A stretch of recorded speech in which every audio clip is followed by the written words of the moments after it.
حمدا ونصلي على رسوله الكريم. أعوذ بالله من الشیطان الرجیم. بسم اللہ الرحمن الرحیم.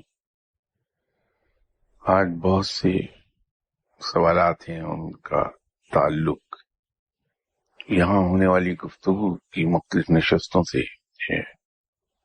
غالباً گفتگو کے دوران واضح کیے گئے کئی نقطے شاید پوری طرح واضح نہیں ہو سکے، جس کی وجہ سے کچھ حضرات نے وضاحت کے لیے کہا ہے. ایک صاحب نے حوالہ دیا ہے سی ڈی نمبر 6 میں میرے اندرون شہر جانے اور ایک جگہ پر نور کی بارش کا ذکر کرنے کے بارے میں، اور میرا خیال ہے مناسب یہ ہوگا اگر میں پورا سوال پڑھ دوں تاکہ تمام حضرات اس سے واقف ہو جائیں. شاہ صاحب السلام علیکم. آپ نے غالباً سی ڈی نمبر 6 میں اندرون شہر جانے اور ایک جگہ پر نور کی برسات کا ذکر کیا، جس میں آپ نے کہا کہ یا کم از کم میری ناقص عقل میں اسی طرح آیا کہ صاحب مزار کا کوئی کمال نہیں ہوتا. اصل میں کسی جگہ کی فضیلت تو وہاں ہونے والی پڑھائیوں اور تلاوت کلام پاک کی وجہ سے بڑھ جاتی ہے، اور وہاں دعائیں قبول ہونا اور نور کی بارش ہونا شروع ہو جاتی ہے. لیکن گستاخی معاف، میں تھوڑا کنفیوز ہو گیا ہوں، کیونکہ میں نے جو سنا اور جو میرا بہت قریبی مشاہدہ بھی ہے، ولی اللہ کی نسبت سے کسی جگہ کی فضیلت اور کلام پاک کی پڑھائیوں کی برکات ڈبل ہو جاتی ہیں، اور ایسی جگہوں پر بگڑے کام سننے لگتے ہیں. تو اس کی وضاحت کر دیجیے. یہ اصل سوال ہے. اب اس سلسلے میں میری گزارش یہ ہے کہ اگر گفتگو کا وہ حصہ دوبارہ سنیں تو شاید بات واضح ہو جائے گی.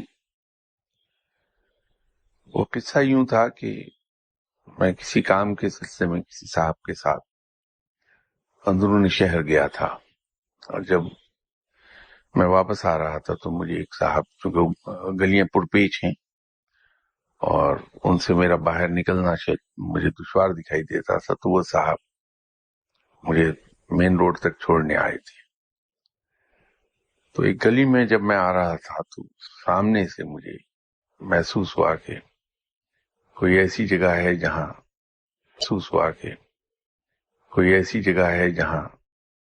نور برس رہا ہے. ان صاحب سے میں نے ایک گزارش کی کہ یہاں کیا کوئی بڑے ولی اللہ دفن ہے؟ تو انہوں نے کہا کہ نہیں صاحب، میرے علم میں تو نہیں. جب ہم اس جگہ پہنچے جو دور سے مجھے دکھائی دے رہی تھی تو میں نے اشارہ کیا کہ میں اس بلڈنگ کا ذکر کر رہا ہوں. اس بلڈنگ میں کوئی چیز ہے جس پر نور کی بارش ہوتی ہے. تو اس پر ان صاحب نے کہا کہ صاحب یہاں پہ جناب حضرت امام موسیٰ کاظم کے مزار کی شبیہ رکھی ہے، اس کا ایک ریپلیکا رکھا ہے. تو میرا اگلا سوال یہ تھا کہ لوگ یہاں بدھ کے روز آتے ہیں. میں کہا جی بدھ کے روز لوگ آتے ہیں اور وہاں بڑا اجتماع ہوتا. ایک بدھ کو مجھے اتفاق ہو گیا کہ میں وہاں خود چلا گیا تو جا کے دیکھا کہ واقعی بہت لوگ بیٹھے قرآن پاک کی تلاوت کر رہے تھے. اس میں میرا نہیں خیال کہ میں نے یہ کہا ہو کہ جگہ کی کوئی بات نہیں. اس کا قصہ یوں ہے کہ ایسے بہت سے مزار آپ کو مل جائیں گے جہاں کوئی دفن نہیں ہے، اس کو ایک سمبل کے طور پہ بنا دیا گیا، جو وقت گزرنے کے ساتھ ساتھ مشہور ہو گیا کہ یہ فلاں ولی اللہ کا یا فلاں صاحب کا مزار ہے. لوگ وہاں جا کے فاتحہ پڑھنے لگے اور تلاوت کلام پاک ہونے لگی. یہ بات تو طے شدہ ہے کہ جہاں اللہ کا ذکر ہوتا ہو اور تلاوت کلام پاک ہوگی وہاں رحمت کے فرشتے نازل ہوتے ہیں. تو ایسی جگہ جہاں راؤنڈ دی کلاک اللہ کا ذکر ہوتا ہو اور تلاوت کلام پاک ہوتی ہو، تو وہاں رحمت کے فرشتوں کا نزول مسلسل ہوتا رہتا.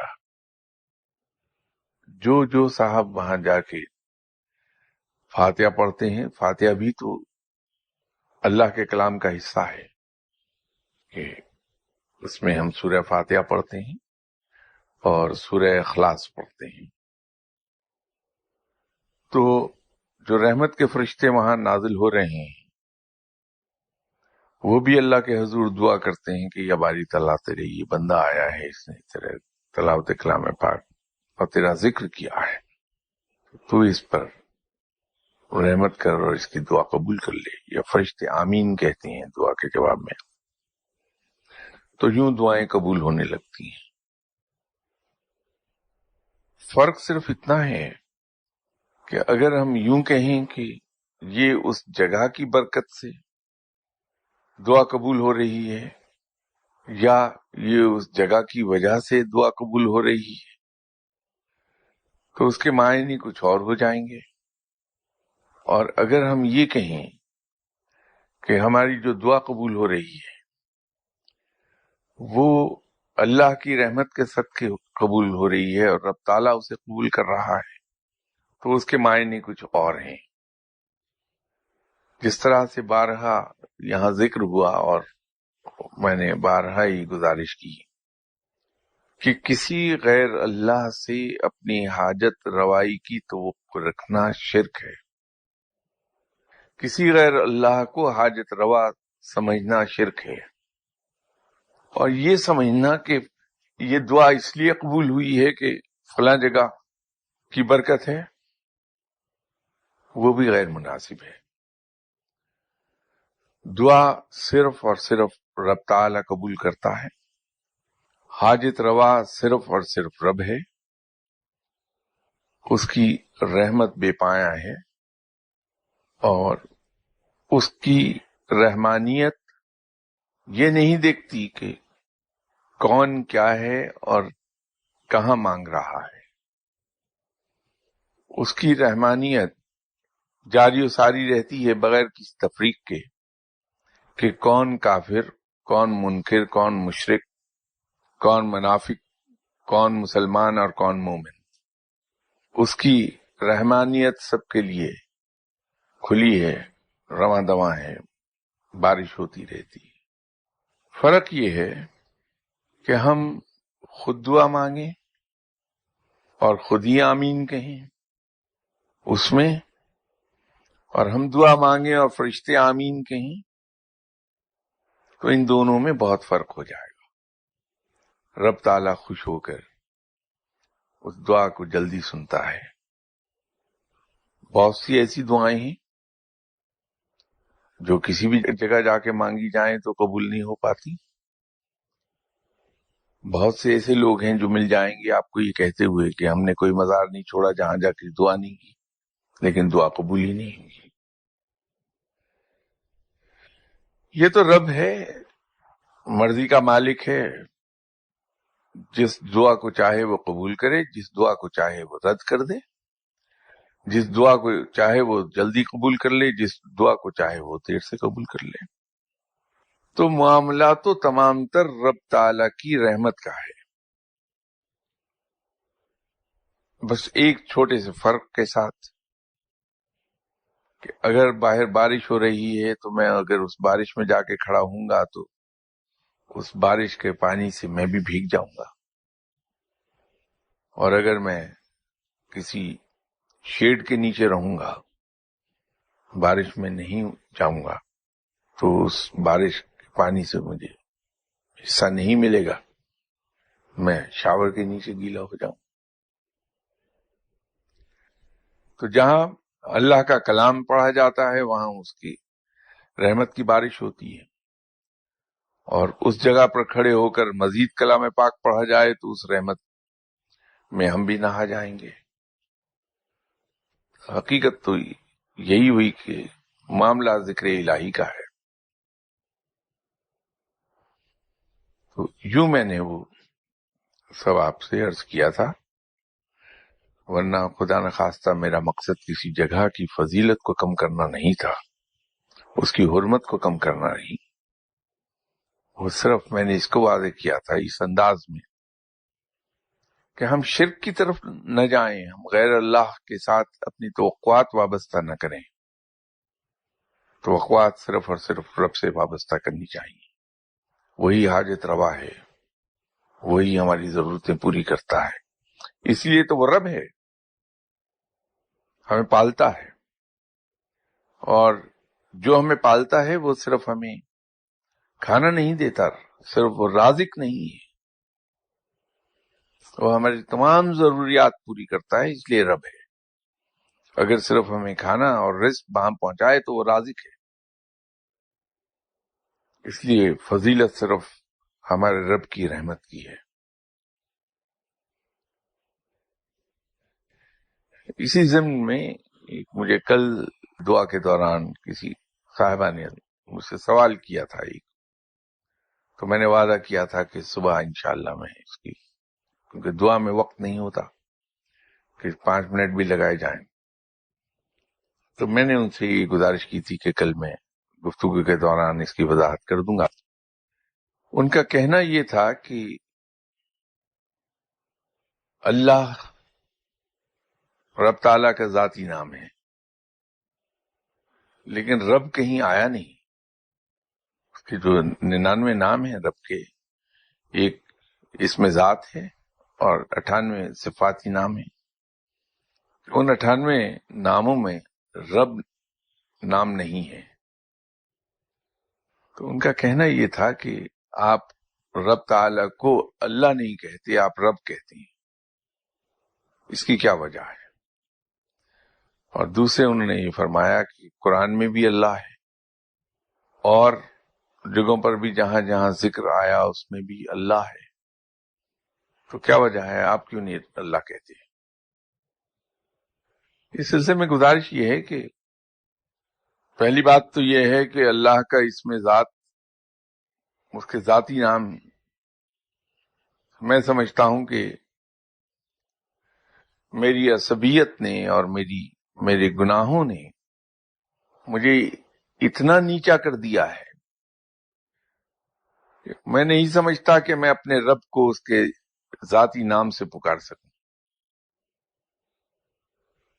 تو یوں میں اسے اللہ نہیں کہتا، سمجھتا ہوں اس کو اللہ، میں اللہ ہی اس کو مانتا ہوں، لیکن اپنے گناہوں کی زیادتی اور گناہوں کی شدت کی وجہ سے، وہ جو میرے نام اعمال پر میرے گناہوں کی سیاہی پڑی ہے، اس کی وجہ سے میں نہیں سمجھتا کہ میں رب کو اس بے تکلفی کے ساتھ پکاروں جس میں اسے ذاتی نام سے پکارا جا سکتا ہے.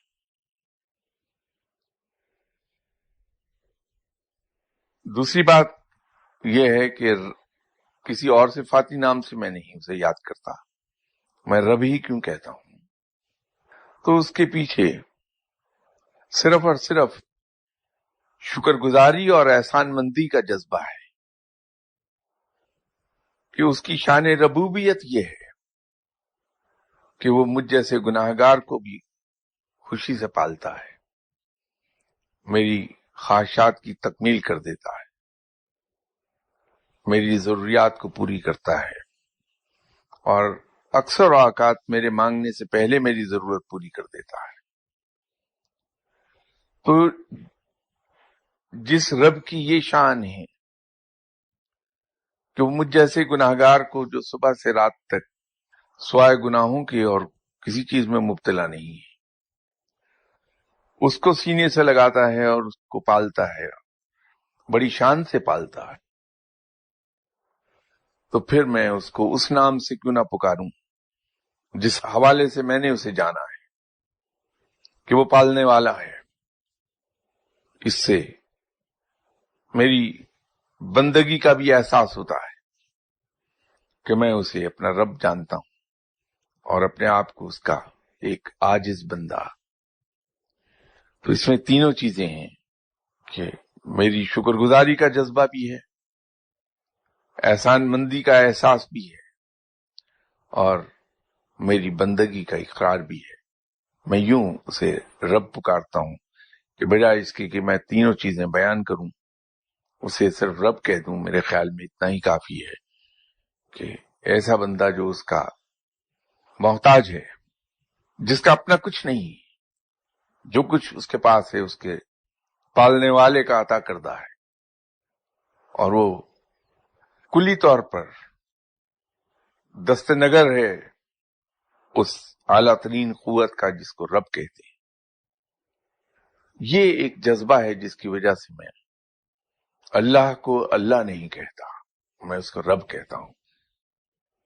ہاں، اگر میں کہیں رب تعالیٰ کا کوئی فرما بردار بندہ ہوتا، اس کا اطاعت گزار بندہ ہوتا، میں اس کے بتائے ہوئے راستے پر چل رہا ہوتا، میں نیکی کی طرف راغب ہوتا، تو شاید میں اسے اللہ کہتا۔ بدقسمتی سے میں سیدھی راہ پر چل ہی نہیں سکا، گناہوں میں ڈوب گیا۔ یوں شرم آتی ہے کہ میں اس کے اس میں ذات سے پکاروں، تو بہتر یہ ہے کہ میں گناہ تو چھوڑ نہیں پاتا، اتنا پختہ کار ہو گیا گناہوں میں، ایک عمر بیت گئی، تو آخری وقت ہے، تو اب اس آخری عمر میں جا کے گناہ کہاں چھوٹیں گے مجھ سے؟ تو بہتر یہی ہے کہ میں پھر اسے وہ مانوں جو وہ ہے، کہ وہ پالنے والا ہے، سب کا پالنے والا ہے، کل کائنات کا پالنے والا ہے، کل کائنات کا حاجت روا ہے۔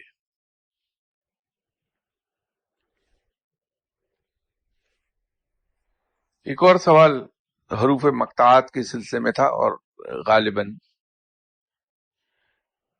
وہاں بھی شاید میرے انداز بیان اور کم علمی کی وجہ سے میں اس نقطے کو کلیئر نہیں کر سکا ہوں گا، تبھی وہ ابہام پیدا ہوا۔ دیکھیے، جیسے کہ میں نے پہلے عرض کیا اور آپ سب کے علم میں بھی ہے کہ حروف مقطعات کی تعداد صرف 14 ہے، اور وہ صورتیں جو حروف مقطعات سے شروع ہوئی ہیں ان کی تعداد 29 ہے۔ جن صاحب نے سوال کیا ان کے ذہن میں شاید یہ فگر ریورس یاد رہ گئی انہیں کہ حروف مقطعات 29 ہیں اور صورتیں 14 ہیں۔ ایسا نہیں، حروف مقطعات 14 ہیں، اور وہ صورتیں جو حروف مقطعات سے شروع ہوئی ہیں وہ 29 ہیں، 29۔ اور اسی سلسلے میں نے آگے ذکر کیا تھا کہ یہ 29 کی فگر جو ہے یہ بلا جواز نہیں ہے، بلکہ اگر 29 کو آپ ٹوٹل کریں تو 11 بن جائیں گے۔ روحانیت میں 1 جمع 1 2 نہیں کہتے ہم اس کو، وہ 11 گنے جاتے ہیں۔ 11 کا ٹوٹل 2 نہیں گنتے، اس کو 1 اور 1 گنتے ہیں۔ اس میں سے ایک جو ہے فگر 1 وہ اللہ کو ظاہر کرتی ہے، اور دوسرا ایک جو ہے وہ آپ صلی اللہ علیہ وسلم کو ظاہر کرتا ہے۔ اور روحانیت میں اس کو ہم یوں ڈیفائن کرتے ہیں کہ 11 کی جو 2 اس میں فگر 1 آتی ہے 2 مرتبہ، ایک بنانے والا اور دوسرا بننے والا، اس کو ہم روحانیت میں یوں ڈسکرائب کرتے ہیں۔ اسی طرح جو 14 کی فگر ہے وہ بھی بلا جواز نہیں، 14 کا ٹوٹل 5 بنتا ہے۔ اسلام کے رکن کتنے ہیں؟ 5۔ اسی طرح اس 5 کو ہم یوں بھی بیان کرتے ہیں: نور القا، نور المروارید،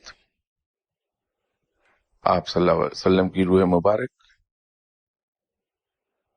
چوتھی کتاب کل قرآن پاک، اور 5واں علم کل یا علم باطن یا علم لدنی۔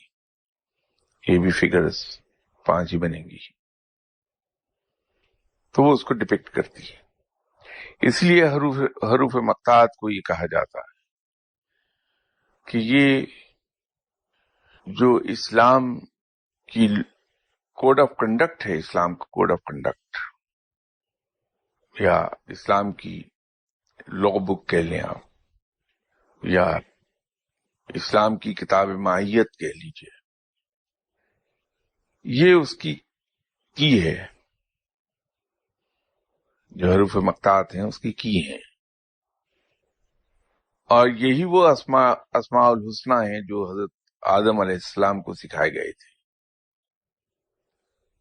اور یہی وہ اسماء الحسنہ ہیں جن کی حفاظت حضرت آدم علیہ السلام سے لے کے آپ صلی اللہ علیہ وسلم تک تمام انبیاء کرام نے جن کی حفاظت کی تھی.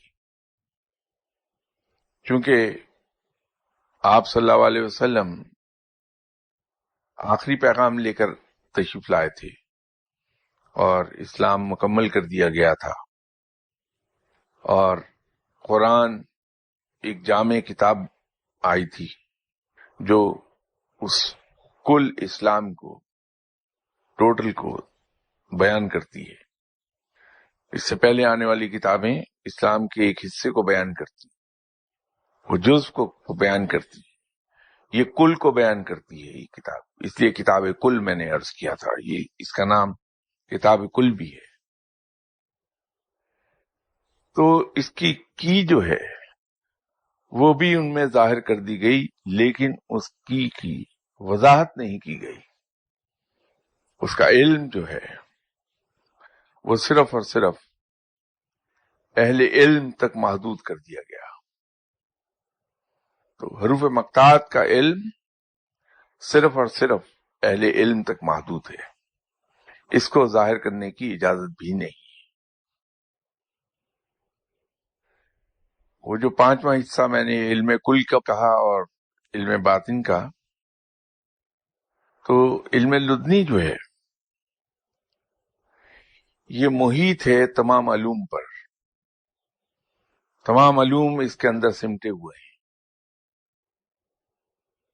اس لیے اسے علم کل بھی کہا جاتا ہے. جس انسان کو علم لدنی حاصل ہوتا ہے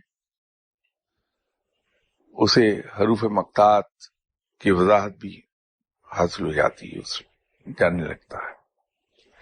تو یوں یہ تعداد 14 ہے. تو اب ڈیٹیل میں جانے کے بعد ایک بار پھر میں اس کو واضح کر دوں. حروف مقطعات 14 ہیں، لیکن وہ صورتیں جو حروف مقطعات سے شروع ہوتی ہیں وہ 29 ہیں. امید ہے ان صاحب کے ذہن سے وہ پوائنٹ کلیئر ہو گیا ہوگا. ابھی کسی صاحب نے آپ صلی اللہ علیہ وسلم کو جو مقامات دکھائے گئے تھے دوران معراج، ہر مقام پر آپ کو ایک نئے لقب سے نوازا گیا تھا. آپ صلی اللہ علیہ وسلم کو اللہ تعالی نے ایک نئے لقب سے ہر مقام پر مخاطب کیا تھا. تو وہ تمام القابات آپ صلی اللہ علیہ وسلم کے ناموں کا حصہ بن گئے. وہ وہی سوال ہے جس کو میں ابھی بیان کر رہا تھا کہ حروف مقطعات سے شروع ہونے والی 29 صورتوں میں سے تقریباً 25 ایسی صورتیں ہیں جن کا آغاز حروف مقطعات کے بعد قرآن پاک کی فضیلت پر مبنی آیات سے ہوتا ہے. مثلا الف لام میم ذالک الکتاب لا ریب فیہ ھدی للمتقین، اور اسی طرح مزید تقریباً 22 صورتیں جن کو پڑھتے ہوئے عجیب کیفیت ہونے لگتی ہے، یوں لگتا ہے جیسے حروف مقطعات اور قرآن پاک کا آپس میں گہرا تعلق ہے. اس سلسلے میں رہنمائی میں نے جیسے عرض کیا کہ یہ کی ورڈز ہیں اور اس سے قرآن کے اسرار کھلنے لگتے ہیں اور قرآن کا کوڈ سمجھ میں آنے لگتا ہے. کسی ایک نشست میں ذکر ہوا تھا تو میں نے عرض کیا تھا کہ قرآن پاک کے ان معنوں کے علاوہ 10 معنی اور بھی ہیں. وہ معنی جو ظاہر میں ہیں، جو ہم ترجمے میں پڑھتے ہیں، اس کے علاوہ 10 اور معنی ہیں، اور ولایت کے بھی 10 ہی درجے ہیں۔ مختلف سلسلوں کے حوالے سے میں نے ذکر کیا تھا کہ ایک سلسلے میں درجات 100 بیان کیے گئے ہیں، لیکن اس کی گریجویشن 10 کی ایک ایک ہے۔ تو 1 سے 10 تک ایک درجہ ہے، 10 سے 20 تک 2 درجے ہیں، 20 سے 30 تک 3 درجے ہیں۔ تو درجے وہ 10 ہی رہے، گرچہ اس کی آگے سب ڈویژن کر کے 1 2 3 4 5 6 7 8 9 10 کر دیا گیا، لیکن وہ ایک ہی درجے کے سب ڈویژن آگے گئی۔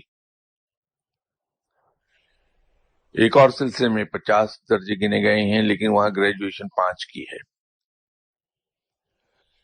ایک سلسلے میں 1 سے 10 کی گریجویشن ہے۔ درجات 10 ہی ہیں در حقیقت، گریجویشن اس کی کیسی بھی کر لیجیے آپ۔ وہ ولی اللہ جو پہلے درجے پر فائز ہوتا ہے، اس کو قرآن پاک کے پہلے درجے کے معنی سمجھ آ جاتے ہیں، دوسرے درجے والے کو 2 معنی اس کی سمجھ میں آتے ہیں جو مخفی معنی ہیں۔ اسی طرح تیسرے درجے کے ولی اللہ کو جو تیسرے درجے پر فائز ہے، اسے 3 معنی سمجھ آنے لگتے ہیں، حتیٰ کہ وہ ولی اللہ جو 10ویں درجے تک پہنچ جائے اس کو 10 معنی سمجھ میں آ جائیں گے۔ قرآن پاک کے تمام تر معنی اور تمام تر اسرار صرف اور صرف ایک ہی ہستی صلی اللہ علیہ وسلم کے علم میں تھے، وہ ہیں آپ صلی اللہ علیہ وسلم۔ باقی اولیاء اکرام کو اپنے اپنے مقام اور درجے کے مطابق اس کے معنی معلوم ہے، اور اس کا علم وہیں تک محدود ہے۔ یہ جو ایسی صورتیں جب ہم پڑھتے ہیں جس میں جو حروف مقطعات میں سے کچھ حروف کے ساتھ شروع ہوئی ہیں، اور اس کے بعد ہی فوراً کتاب کی فضیلت بیان کی گئی ہے، اس کتاب کل کی، قرآن پاک کی فضیلت بیان کی گئی ہے، تو یہ یوں ہی ہے کہ اناڑی آدمی کے ہاتھ میں بھی اگر ایک کنجی ہے اور وہ تالے میں لگاتا ہے، تو ایک حد تک چاہے وہ غلط تالے میں غلط کی لگا رہا ہو تو اس کی موومنٹ ہوتی ہے تھوڑی سی، اس کے اندر تالا کھلے گا نہیں، لیکن ہلکی سی موومنٹ چابی کی محسوس ہوتی ہے کہ تالے میں گھومی چابی۔ تو جب آپ کی پڑھتے ہیں اور اس کے بعد آگے کتاب کی فضیلت بیان ہوتی ہے، تو وہ چابی ہلکی سی گھومتی محسوس ہوتی ہے، گویا شاید تالا کھل جائے گا، لیکن تالا کھلتا نہیں، کیونکہ بندہ کھولنے والا بھی اناڑی ہے اور چابی غلط تالے میں ڈالی ہے اس نے، لیکن وہ موومنٹ ضرور محسوس ہوتی ہے۔ تو یہی وہ موومنٹ ہے جس کو ان سوال پوچھنے والے صاحب نے کہا کہ ایک عجیب کیفیت طاری ہوتی ہے۔ یہ تو بالکل یوں ہے کہ نیاگرا فال جس میں پانی گر رہا ہے کئی 100 ٹن پر منٹ کے حساب سے، اس کی صرف فوار جو نکل رہی ہے اس واٹر فال سے، اس کے آگے بھی ہاتھ رکھیں گے تو اس پہ چوٹ لگتی ہے۔ تو قرآن پاک جس میں کل کائنات کا علم چھپا ہے، وہ 360 کی 360 نہریں جو علم کی نکل رہی ہیں وہ اس میں چھپی ہیں۔ تو جب اس کے اندر تھوڑی سی موومنٹ آئے گی تو روح پر بے پناہ اثرات مرتب ہوں گے، اور وہ ایسا لگے گا کہ انسان ہلکا پھلکا ہو کے فضا میں اڑنے لگا ہے۔ وہ صرف ایک ہلکی سی جھلک ہے اس کی، تو اس سے اندازہ کر لیجئے کہ جب انسان کی سمجھ میں اس کے معنی درجہ بدرجہ آنے لگیں تو اس کی روحانی کیفیت کیا ہوتی ہے۔ وہ اس وجہ سے عجیب کیفیت ہوتی محسوس ہوتی ہے۔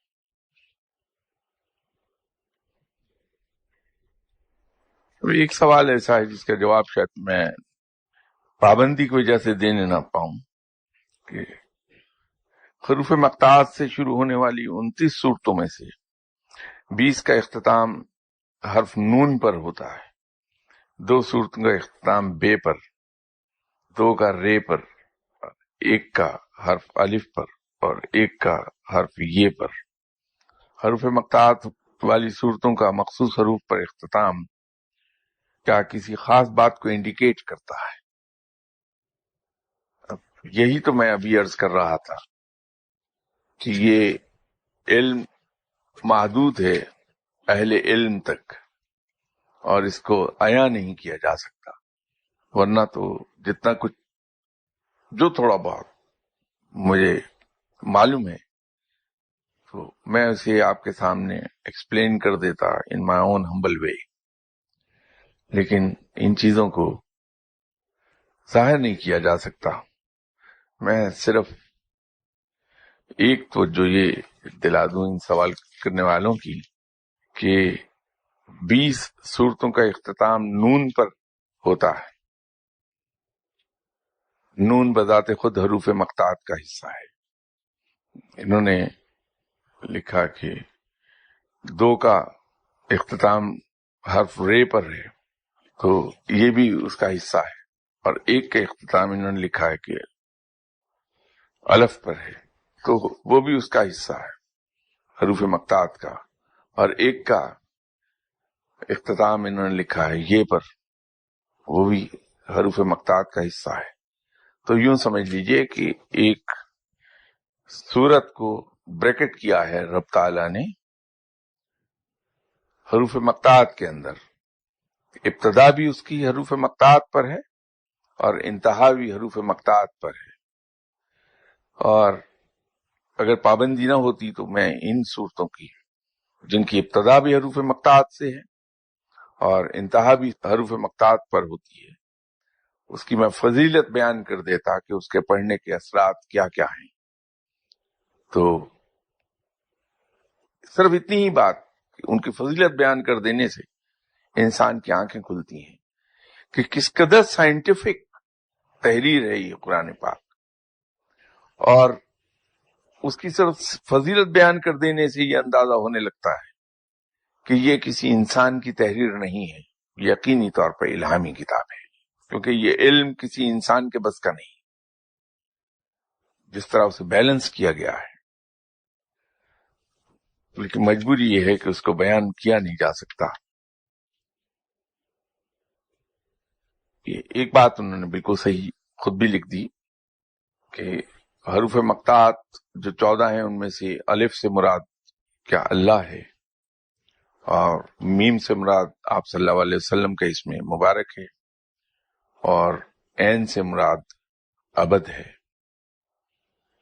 یہ میں نے شاید کسی موقع پر عرض کیا تھا کہ الف سے مراد حروف مقطعات میں رب تعالیٰ ہی ہے، اور میم سے مراد آپ صلی اللہ علیہ وسلم کی ذات مبارک ہے، اور عین سے مراد اصل میں عبادت ہے یا ابدیت ہے۔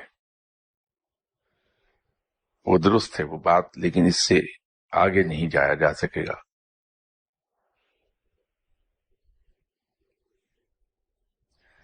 ایک سوال، نقطے والے حروف سے جو الفاظ آگے چل کے برآمد ہوئے ہیں ان کو میں نے عرض کیا تھا کہ ان کا ٹوٹل 1,87,61,61,00,000 بنتا ہے۔ یہ وہ تمام حروف جو نقطے کے ساتھ نکلے ہیں، جن میں نقطے استعمال ہوتے ہیں، یہ ان کی تعداد ہے، اور وہ سب کے سب اوریجنیٹ ہوتے ہیں حروف مقطعات سے۔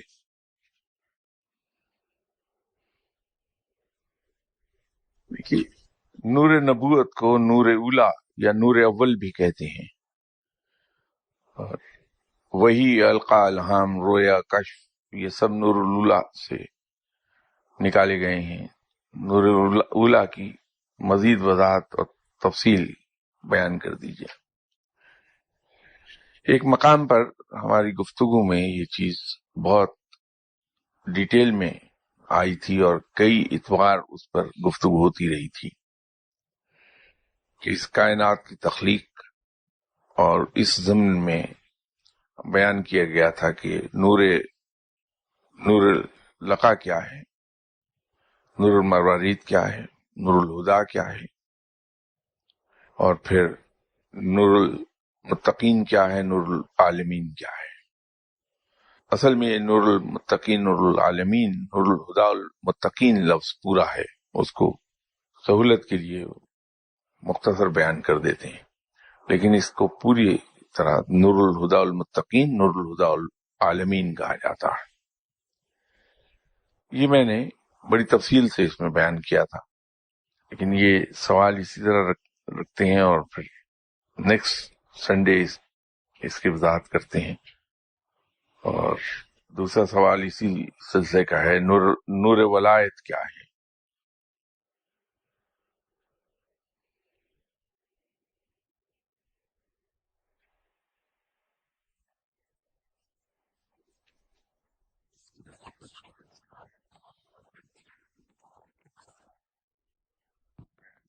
سر ایک بات کمنٹ کر گیا جب رب تعالیٰ کے سلسلے میں کہ میں رب کو رب کیوں کہتا ہوں، ایک اور سوال انہوں نے کہا تھا کہ اس کا ذکر نہیں ہے اللہ کے ناموں میں کہیں۔